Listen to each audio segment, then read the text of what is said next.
Hello, everyone, and welcome to yet another commentary of King's Comments.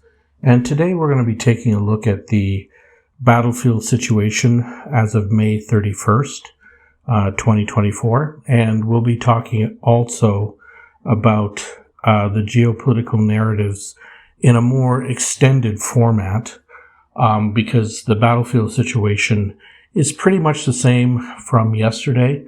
We're seeing two cauldrons develop in two different areas of the battlefield, and the rest of the areas of the battlefield, we're seeing major Russian advances all along the line. So let's just talk about this real quickly. I made mention of the fact yesterday that as a function of math and men, that Ukraine's days were numbered in terms of their battlefield condition.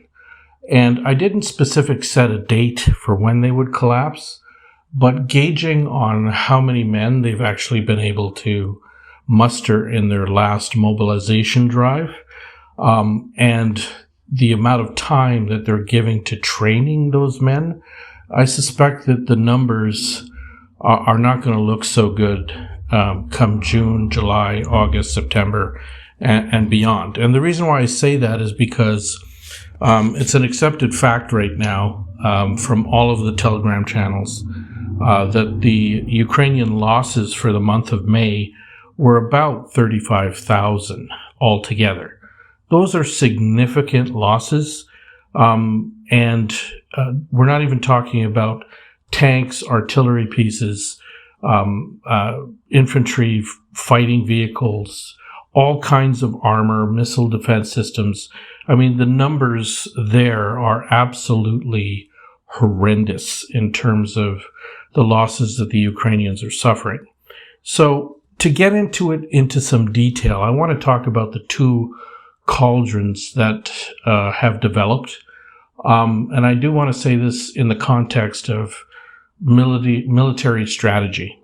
I think it's important for people to understand that not everything or not every battle is based on the concept of taking land or moving forward. Now, in the last 5 months, the Russians have taken almost 900 square kilometers of land altogether. That's a significant amount without the same amount of casualties that the Ukrainians had when they did their summer counteroffensive, where all that armor was strewn all over the battlefield. The Russians have taken losses, there's no question about that, in manpower, in material, you name it, they've taken losses because the Ukrainians are brave fighters. But the issue is not the losses that they're taking. The issue is whether or not those losses are acceptable from a military perspective. So they're absolutely acceptable, and the reason for that is because the majority of these losses don't impact their reserves. And what we're seeing is massive amounts of Russian reserves sitting in the rear or sitting on the Ukraine border that can come in at a moment's notice when deployed. These reserves are well trained. They've had plenty of time for training. And their ability to rotate fresh brigades in and out of the line is almost becoming logistically advantageous for them. On the other hand, what we're seeing with the Ukrainian army is the inability to rotate battle-hardened veterans that are still alive.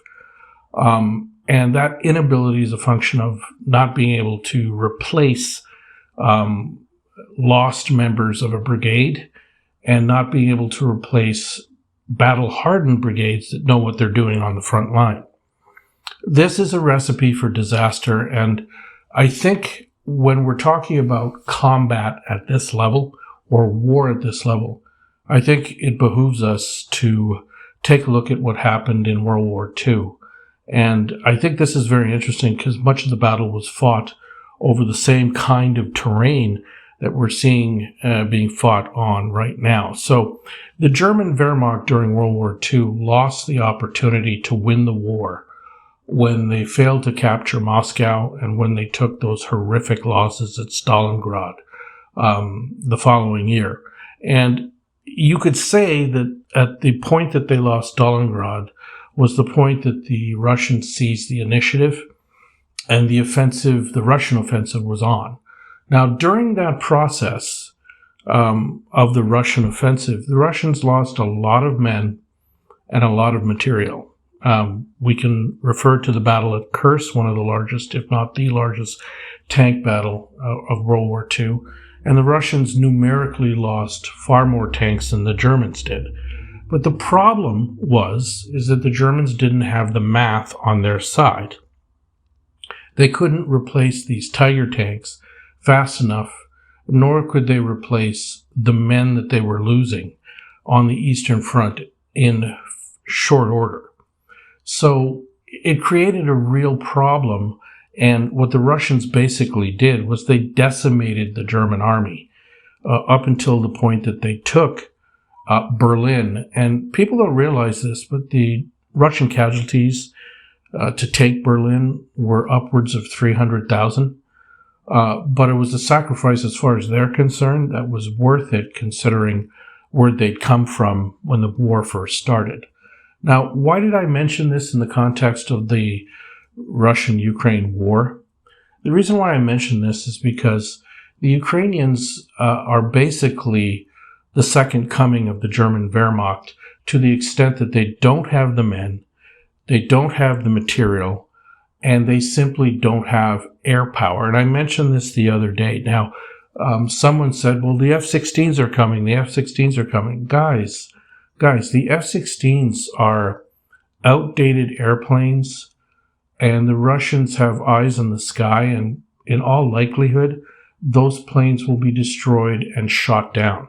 We're talking 30 airplanes? My goodness, guys. I mean, this is absolutely ridiculous. This is a war that's being waged, and 30 airplanes is a pinprick.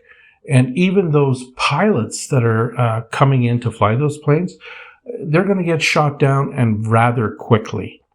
And the reason for that is because they're no match from a technical or technological point of view to the Sukhoi new jets that the Russians have. It's not even close. So I'm not entirely certain what the whole notion is of trying to say that this new wonder weapon is going to change the tide of the war. There's nothing that's going to change this. Now, if you remember back at the end of World War II, the Germans brought out all these wonder weapons. They brought out the V-2 rockets. They brought out the new jet airplanes. And many times they had the ability to knock down many Allied pilots. They had the ability to hit London toward the end of the conflict at World War II, but it didn't change the dynamic on the battlefield. And again, I keep referring to that dynamic. If you cannot change the dynamic on the battlefield, whatever you're doing beyond that makes absolutely no strategic sense. So let me get to that before I get to the cauldrons that are developing specifically on the battlefield in two specific areas. When it comes to what's going on with the use of the ATACMS, the Ukrainians have been using these ATACMS specifically to try to hit Crimea, to score some psychological points by trying to hit the bridge or trying to hit certain strategic areas of interest. But Russia's a very big country, and if you were even able to hit one specific area or one specific point of interest, it doesn't change what's happening to your own men on the battlefield. I would have thought that the Ukrainian army with their ATACMS would attempt to use those ATACMS on the battlefield and try to make some decisive movements to give the Russians pause for thought. But it would appear to me that the Russian military has been fighting this war in what I like to call a very, very smart way. And how do I mean by that? Well, just take a look at the Kharkiv invasion. by all estimates, people were saying that when the Russians entered the Kharkiv Oblast and started taking the eastern part and western part to create a 10-kilometer buffer zone, they were coming in groups of 50 men. So we're talking about, nothing where there's large formations or large groups. Where you're going to see large formations and large groups is in the rear, where Russian artillery is located. And the Russian artillery has a numerical advantage right now of 10-1, if not more. The fact that the Ukrainians are getting more artillery pieces and getting more shells from the Western capitals doesn't help them with the fact that how do you get those pieces of equipment to the point of contact without them getting destroyed? And this is the central point that I've talked about earlier, which is forget whose side that you're on for a moment here. Just take an objective look at this from a completely candid military perspective. When you're looking at the inability of the Ukrainian army to be able to use artillery with effect, knowing that their artillery pieces, once used, are going to be subject to destruction because FPV drone operators and other artillery counter batteries are able to see them, it's pretty easy to see where this is going. And where this is going is men are facing the brunt of this military onslaught. And this is part of the reason why the Ukrainians are taking these huge losses. So let's just talk about where these losses are coming from. I mentioned 35,000 in the month of May. Where are they coming from? Well, would it surprise people to know that the majority of these losses are not frontline actions? They're not, death by bullets, death by a million Russians running across the battlefield. That's not how this war is being fought. What's happening right now is the individuals who operate artillery units, counter battery units, FPV drone operator stations, people that are operating the missile defense systems, people that are operating the howitzers, the big artillery pieces. Those people are dying in mass. And the reason why they're dying in mass is because they're exposed, and the Lancet drones that the Russians have are just knocking them off and knocking them off. Now, I want to get to what's happening in two areas specifically. One is the Kharkiv area around Volchansk, and the second area is Chasiv Yar, which is just outside of Bakhmut, 6 miles away from Bakhmut. And they're both totally different topography, totally different cases. But I do want to make a couple of points about the mistakes that the Ukrainians are making. Number one, the Russians never, ever wanted to take Kharkiv. They don't have a large enough force to be able to take that with what they came in with from the get-go. The Ukrainians, as we're well aware, didn't have their first or second line of defenses. The Russians were basically walking in. And much of that is due to corruption, negligence, ignorance, whatever you want to call it. But again, I talked about the Ukrainian high command and their officer corps being completely deficient. And you're seeing this play out in the battlefield. So what do I mean about what's happening in this particular place? Well, there's a particular podcast or a page on YouTube I suggest that everyone watch. It's called Defense Politics Asia. And what he does is he does a very good synopsis from a non-partisan perspective of what's happening on the battlefield. And he used the description or the word kill box. What is a kill box? Well, what the Russians have done is they've laid a trap for the Ukrainian armed forces. And I'm going to tell you what that trap is.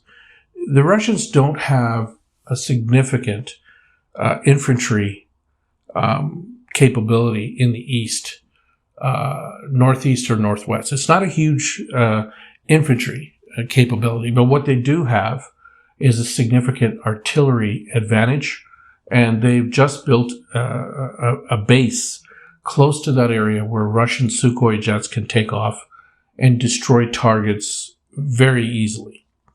So what's happened in Vovchansk is the Russians stopped their advance, and then what they did was they realized that it was going to be too costly to take Volchansk, the northern part of Volchansk and the southern part. They realized it was going to be too costly to take the way that the Ukrainians were fortifying their positions. So the Ukrainians sort of adjusted to that once they saw the Russians stop. And what they ended up doing was pouring in more men into Vovchansk, which has basically now become the kill box.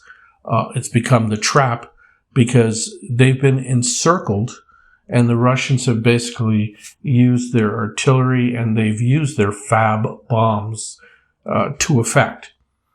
And these fab bombs, I'm going to tell you guys, from a completely military perspective, they're the game changer on the battlefield. And the reason why they're the game changer is because the fab bomb, as far as a conventional weapon goes, is probably the most potent conventional non-nuclear weapon that's being used in any conflict today. It can eliminate buildings and turn an entire area into just dust. And so even if you have fortified positions, fortified trenches, or even if you're in tall buildings in a village or city, those buildings are going to be completely obliterated. And what we're seeing in the northern part of Volchansk is exactly that. The Russians have basically surrounded the Ukrainians that have poured in there, thinking that they could push the Russians back, not knowing that the Russians fell back on purpose so that the Ukrainians would come in. Again, no armor, and they've been taking horrific losses. By some estimates, a lot of people in the Telegram channels are talking about maybe a week or two before the northern part of Volchansk completely falls to the Russians. Now, why is Volchansk important to the Russians? Why are they so involved in this area? Well, part of the reason why, in my opinion, is because it extends the buffer zone and gives them the ability to shell Kharkiv without having to use Soviet bombers to do it for them, or missiles. They can use artillery, and that artillery will reach Kharkiv with effect.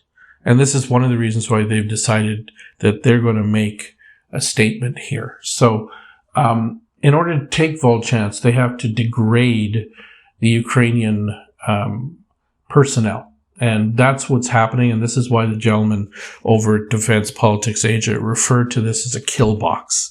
And so anytime the Russians encircle something, and you know that this is planned. So this is a way that they're doing their attacks. If you see the Russians come in with size, from a military perspective, game on. But when they don't come in with size and they're just looking to extend their buffer, the worst thing you can do is bring in 2-3 times the forces that they have and then have their artillery decimate you. Now, in the course of what's been happening in the Volchansk area of the Kharkiv Oblast, another really horrible thing has been happening, and that is that the Ukrainian supply lines have literally been forced onto what amounts to one road. And part of the reason for that is because of the fact that the topography in this particular area of Ukraine doesn't lend itself for cover. So the Russians can destroy with effect just about all of the armor, all of the artillery pieces, and all of the Western weapons that are coming into this area. In fact, if you go to the military summary channel, DEMA there shows all of the highlighted icons there of destruction, where the geolocations show all of these pieces that have been destroyed just recently. Again, Ukraine cannot afford to take manpower losses, and nor can NATO afford to take this kind of industrial disaster to weapons that are worth billions of dollars, at least from the American perspective or Western perspective. And this is getting to be ridiculous, and this is why it's beginning to look like a bit of a joke. The second area is Chasiv Yar, and the situation there is a kill box once again. And I understand that the Ukrainian army felt they had to make a stand because this is high ground, and once you get past the aqueduct or the canal, which is the area that divides eastern Chasiv Yar from western Chasiv Yar, it's pretty much smooth sailing because it's open country or open fields thereafter. But again, the problem here is that none of the Ukrainian divisions, because of their lack of air power, can resupply the men that are there as sitting ducks, because all of their tanks, the majority of their infantry fighting vehicles, their artillery pieces, are being destroyed one by one by one by one. And so the Russians are willing to wait and bomb the entire area and literally turn the place into a moonscape, which doesn't allow for much cover for what's left of the Ukrainian army. So you're going to see the Russians take Chasiv Yar here in a bloody ground assault. And make no mistake, the Ukrainian soldiers that are there are patriots, and they're going to fight tooth and nail. But the fact remains is that they don't have resupply. They probably don't even have adequate food or water. And they don't have access to heavy weapons because they've been encircled and they're literally being strangled. So in both cases, you're seeing a situation where large formations of Ukrainian regulars, people who are very good professional soldiers, are being decimated for no good reason. As far as I'm concerned, from a military perspective, for no good reason. Now, this makes absolutely no sense to me, considering the fact that we're seeing a tremendous disadvantage in the amount of drones that the Russians are putting up and the amount of drones that the Ukrainians can put up. And as this war continues, the obvious disadvantages in equipment, in men, and in material in general is going to become more and more and more obvious.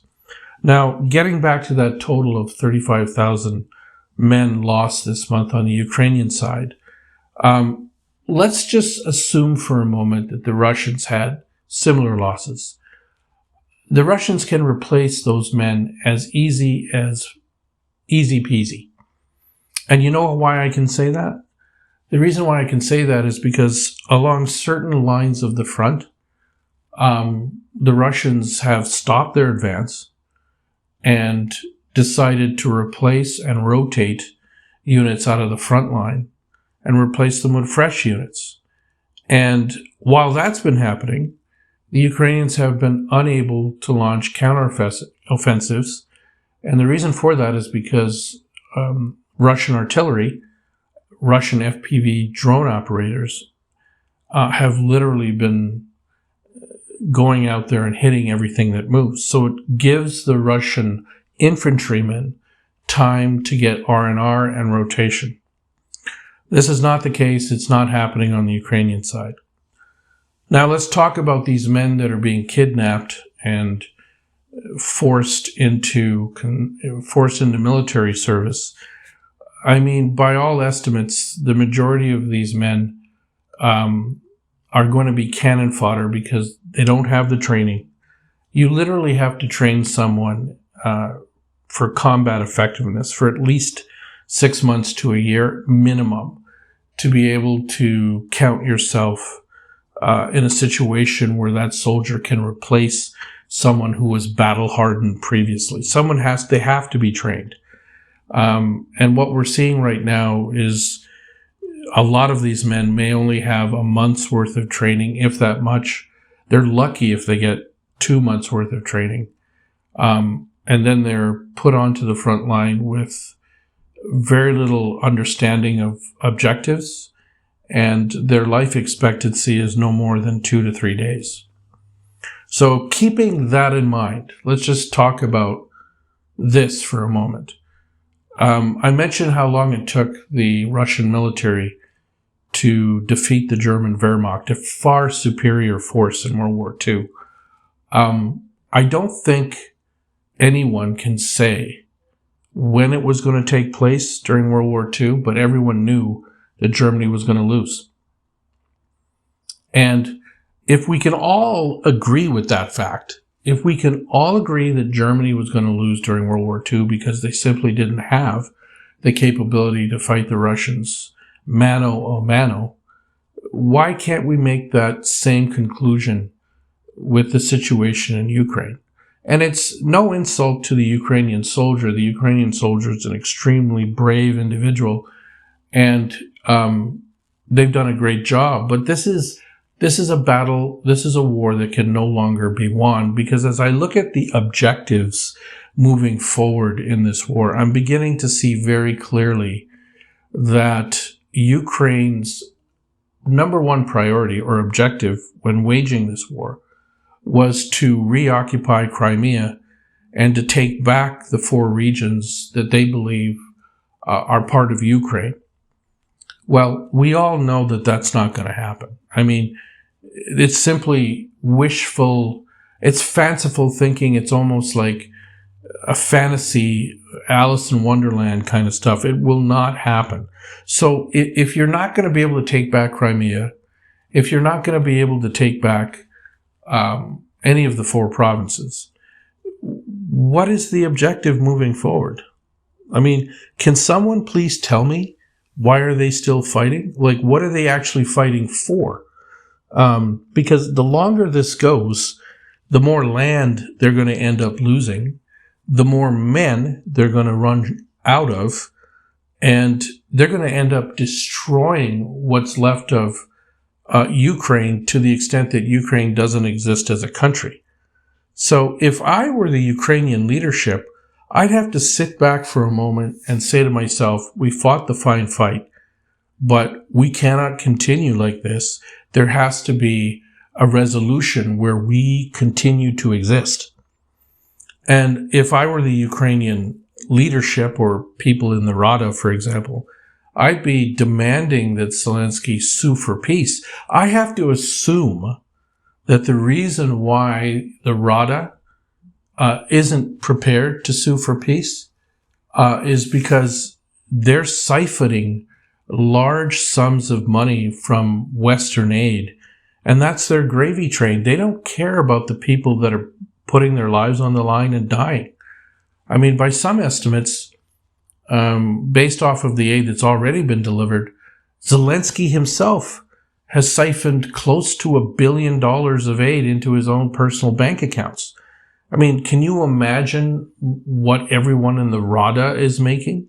I mean, we already know that Ukraine is one of the most corrupt countries in the world. It was prior to this war.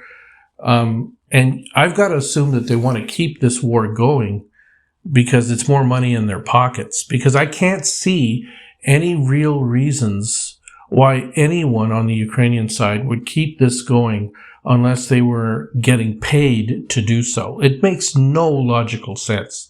Now, on the Russian side, there's a couple things before I even get to the Russian side. And that is, there's been a lot of talk in Western capitals about long-range missile strikes. I mean, guys, this is a whole lot to do about nothing. And the reason why is because the West isn't going to do or allow its partner Ukraine or its client Ukraine to do these long-range strikes. They will allow them to use the weapons that they have to hit targets that they've already been hitting in the Belgorod region. I mean, they were hitting Russian cities in the Belgorod area for close to a year. So this is nothing out of the ordinary. They were using weapons from NATO to attack what amounts to civilian infrastructure. Again, nothing to do with the battlefield condition. Now, the one thing I'm going to add is that the Russian response is likely to be the following, because they're winning so big that these are pinpricks. The Russian response is likely to be moving more soldiers into Ukraine through different fronts and establishing a deeper buffer zone, thus eliminating the capability of any long-range strikes into Russian territory. So I don't see how this ends well for Ukraine or the Ukrainian soldier. It just doesn't end well. I mean, 35,000 men, if you were to say 30,000, 40,000 men a month in losses for a full year, more, then you've eaten through all of the manpower in your last mobilization drive. What are you going to do? Are you going to start mobilizing 15-year-olds or 18-year-olds and eliminating people from society in general? I mean, this has to be about money now. As I think about this, as I begin to contemplate the situation, the only real reason this war is continuing is because this is Ukraine's lottery ticket. And when I say Ukraine's lottery ticket, I'm talking about the elites in the Rada. I'm talking about Zelensky himself. I'm talking about the military. These people, when it's all said and done, you watch what happens. Many of these people, you'll probably see them in dachas and homes in Croatia or some part of Europe, living the high life at the expense of the men that they sacrificed along the way. This is a money pit of corruption. And I'm clearly beginning to see that the Ukrainian government is sacrificing its own people because it's a money-making venture that they don't want to end. Because as long as the money keeps coming in, people keep getting paid. And this has become, Ukraine's a big welfare state. That's what it is. Let's be realistic. And if this money keeps coming in, it's not going to change what's happening on the battlefield. It'll just get people richer and richer and richer. And a lot of the things that I talked about earlier with respect to fortified defenses, that's going to become even more obvious. And a lot of the Ukrainian soldiers are beginning to sense the betrayal of their own government. They can see this now. When you don't build fortifications after you've been told that the Russians are sitting on your doorstep, and the government's responsible for that, what does that say? Right? So what does it say? So from a military perspective, there's no hope here. This isn't about what side you want. This isn't about Ukraine inflicting casualties on the Russians as well. This is about who can deal with their casualties in a way that allows them to be able to continue this for years upon years upon years. I mean, the Russians could simply keep doing this for years. They've have experience doing this. And remember, the Russians lost 27 million people in the Great Patriotic War. They still beat the Germans in World War II. So if anyone doubts the resolve of the Russian people, they see this as their second great patriotic war. And they've rallied the majority of the populace over there to the point now where people are signing up and volunteering to become part of the Russian military to join the front lines. So there's no way that Ukraine, in terms of its size, its current manpower, its logistics, its lack of air power, there's no way they can shape the battlefield moving forward. Now, from a geopolitical perspective, I have to think that this is going to end one of two ways, in my opinion. I believe that the Russians are likely to move their buffer zone even deeper into central Ukraine. I also believe that all four regions are likely to be taken, all of the territories are going to be likely to be taken back here by September. And they're on their way to doing that. They're more than 90% taken back. I mean, nobody's talking about Mariupol anymore. Nobody's talking about Robotyne anymore. Hopefully I've pronounced that correctly. These are all areas that the Russians have taken, and they're not giving it back. So I just, from a geopolitical perspective, what does victory look like for them? I have to assume that victory for them is a regime change that happens by natural causes. And what I mean by that is that I believe the Ukrainian people have to be able at some point to wake up and smell the coffee and figure out real quickly that their leaders are on the take.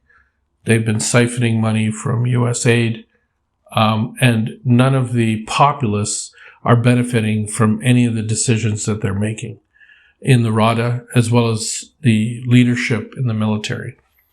I believe that there's going to be a coup d'etat, and I'm not entirely certain what that coup looks like, but whatever it looks like will be better than what it is right now. So I believe Zelensky will not last. I don't believe that the Russians are going to be responsible for that. But I do believe that as this thing spirals over time, it's only going to get much worse for Zelensky, like it did for Adolf Hitler. I mean, if we remember, Adolf Hitler, toward the end of World War II, was yelling at his generals, making complete ridiculous comments, looking for phantom armies that didn't exist, and wasn't willing to talk to anyone about any prospective peace conditions or overtures. And he probably couldn't anyway, because unconditional surrender was facing him. But he never even put out feelers. It was not even a thought. And what we're seeing play out in Ukraine with Zelensky is pretty much the same thing. The guy's yelling at his generals. He's completely delusional about what's happening on the battlefield. And at the same time, is trying to figure out why his military men aren't telling him everything. I mean, I'm just at a loss to figure what he's doing, because if he really wanted to know everything, he could look at Dima's military summary channel, or he could look at Weeb Union, or he could look at some of the Telegram channels on the Ukrainian side, which are showing the map changes on a day-to-day basis, where the Russian geolocations are being moved every single day. So this is complete farce right now, and I have to think that the Russians are more than likely to deal with a new leader, which is what Putin said earlier. He wasn't going to work or negotiate with Zelensky because he's illegitimate. Zelensky's days are numbered. The Russian economy has grown demonstrably because of this. Right now, the military spending is about 7% of GDP. I mean, don't be surprised to see it go up to 10% of GDP if this thing continues. And that just means that Russia becomes stronger and stronger and stronger. And even after the war, they're going to be substantially stronger. And at some point, somebody's going to have to negotiate with them on an arms treaty, because right now, in terms of parity, in terms of capabilities, NATO does not have the capabilities to deal with Russian expansion which, to be honest with you, isn't a reality, considering the Russians don't care about Europe, have no interest in that area. But nonetheless, from a geopolitical perspective, I can't see Ukraine surviving. Additionally, this peace conference is another delusional thought process. The fact that some Western leaders are going there just highlights the fact of the madness this whole thing represents. I mean, my goodness, Japan's leader, Canada's leader, these are all people on the fray, so to speak. What I've noticed with the West is that Western leaders, they talk big, they offer all sorts of, we're with you, we will be with you forever. But when the chips are down, they'll run just like everybody else does. And this conference is a complete, total farce joke. It makes absolutely no sense. The Chinese have already said they're not going. Biden has said he can't go and obviously would prefer to go to a Hollywood fundraiser than sit down and whisper in Zelensky's ear or fall asleep over food. It's just, this is a nightmare of historic proportion. And again, I'm going to leave people with this thought on this commentary. And this is a thought I want even people who side with Ukraine. Explain to me, if anyone can explain to me, what does victory look like for Ukraine? I would really like to know. If you believe today that Ukraine is capable of retaking the 4 provinces that are specifically Russian-speaking and taking back Crimea, then you're living in a world of fantasy. And I'd like to know how that happens. The best opportunity was the summer counteroffensive, which failed miserably. And I don't see how, considering the manpower, considering inventory, considering arms production, arms capabilities, I don't see how any of those things happen. So last I checked, war is about objectives. War is about victory. And if you don't know what victory is, or you don't know what your objectives are, then you need to be out of the war business pretty quickly, because you're just sacrificing young men for no good reason. Thanks very much for listening to my commentary. Please like and subscribe and click the subscribe button. It would be very much appreciated. We have a new channel here, and I'm very surprised with the amount of people that have been viewing the content here. We will get better as time goes on. I consider myself a military aficionado because I've studied World War II in university and studied a lot of things as it directly relates to war strategy. And I do have a political science background. I'm not John Mersheimer or some of these other major personalities you see on some of the YouTube channels like Daniel Davis's or Alex McCurris, for example, at the Duran. But I do want to say this about some of the channels that people should be watching. I believe that the Duran, Alex McCurris specifically, is incredibly insightful. Because what he does is he provides a very interesting narrative about the reality of the situation, and looking at it from also journalistic point of view, looking at some of the correspondents, writers, and journalists from different publications that are writing on certain areas about this conflict. I also like Danny Haifong, who takes more of a Asia focus with China, but he does have Scott Ritter on quite a lot, and they do discuss Ukraine considerably. And of course, there's others like Sean Fu, Defense Politics Asia, Dima at the Summary Channel, and Weeb Union, Theti Mapping and HS Mapping. There's a lot of opportunity for people to educate themselves about what's happening.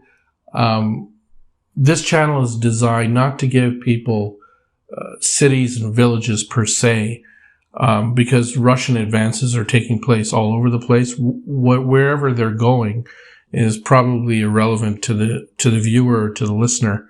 But the fact of the matter is that the way this battle is being fought has to be questioned.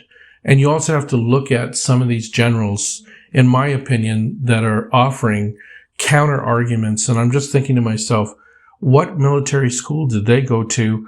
I can't believe that any of these people are from West Point or have any background in military strategy, because this absolutely is a horrific situation as it relates to what we're seeing right now. Thanks again, everyone, and I look forward to my next commentary.